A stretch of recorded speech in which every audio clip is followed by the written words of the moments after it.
আততায়ী তোর মানব জনম বরবাদ হোক, বরবাদ হোক তোর অনন্ত আখিরাত। আর ওসমান, ছেড়ে যাস না উপেক্ষা করে। হাউজে কাউসারের পানি উজাড় উড়াল দেওয়া এ যুগের হানজালা শহীদ শরীফ ওসমান হাদির অভীষ্ট জান্নাত যাত্রা কবুল হোক। যুগের মুয়াজ্জিন হয়ে আবির্ভূত হওয়া ওসমান, স্বৈরাচারীর যমদূত হয়ে ওঠা ওসমান, যুক্তির দাবানল হয়ে আধিপত্যবাদীর সরাইখানা ভস্মীভূত করে দেওয়া ওসমান, বিপ্লবের আগুন পাখি হয়ে ওঠা উদয়াস্ত উড়ে চলা ওসমান, বনি আদমের আজাদির জন্য বাংলার আকাশে উল্কার মতো লেলিহান শিখা জ্বালিয়ে ছুটে চলা ওসমান, তাকে কি করে স্তব্ধ করে দেওয়া যায়? হাদি, আমার আত্মার ভাই, তুই তো ক্ষমতার বলয় হতে চাসনি প্রজন্ম তোর নামে পূজার বেদিন নির্মাণ করুক। চাসনি গোটা কতক গুণমুগ্ধ অনুসারী তোকে নির্ভুল নেতা মানুক। বরঞ্চ তুই গণমানুষের সন্তান হতে চাইলি আজীবন। দুশ্মনের ইনসাফ তুই চাইতিস, যারা তোর উপর ময়লা পানি নিক্ষেপ করেছে তাদের উত্তর দিলি দিগন্ত বিস্তৃত পবিত্র হাসি দিয়ে। আপনি আরো পানি মারুন, কিন্তু আমার কথা শুনুন, কারণ আমি আপনাদের না বলা কথা বলার জন্যই অলিগলি দৌড়াই। আহা, কি সফেদ রূহ নিয়ে এসেছিলি এই নীতিহীন জমিনে।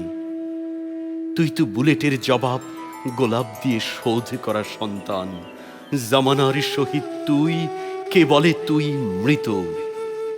ওসমান, তুই বেঁচে থাকবি রক্তে আগুন লাগা দ্রোহের কবিতায়, যে কবিতার ছন্দে ছন্দে জেগে উঠবে বঞ্চিত বনি আদম, জেগে উঠবে ঘুমন্ত বিবেক, শাহাদাতের তামান্নায় ছুটে যাবে অনাহারী মজদুর, ভয়ে আর শঙ্কায় থর থর করে কেঁপে গর্তে লুকাবে এ তল্লাটের সমস্ত তস্কর। আবার যেদিন নতুন করে জালিমের মসনদ ছারখার করতে, মেহনতি মানুষের খাবার ছিনিয়ে নেওয়া রাক্ষস বধ করতে, হন্তারককে শেকল বন্দি করতে, কিংবা রক্তচোষা বেনিয়াদের কবর রচনা করতে ৫৬,০০০ বর্গমাইল অসহায় হয়ে যাবে, তুই হাদি ফিরে ফিরে আসবি, বখতিয়ার হয়ে আসবি, সালাউদ্দিন হয়ে আসবি, তিতুমির হাজী শরীয়ত কিংবা শাহজালাল হয়ে আসবি।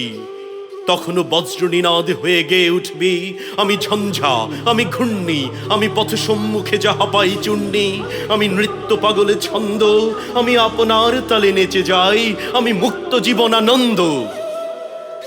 কিংবা বাতাসা খেতে খেতে রাজ পথে গেয়ে উঠবি, বালাগাল উলা বিকামালিহি কাশাফাত দুজা বিজামালিহি। তোরেই চলে যাওয়া, আরো প্রবল ভাবে ফিরে আসা।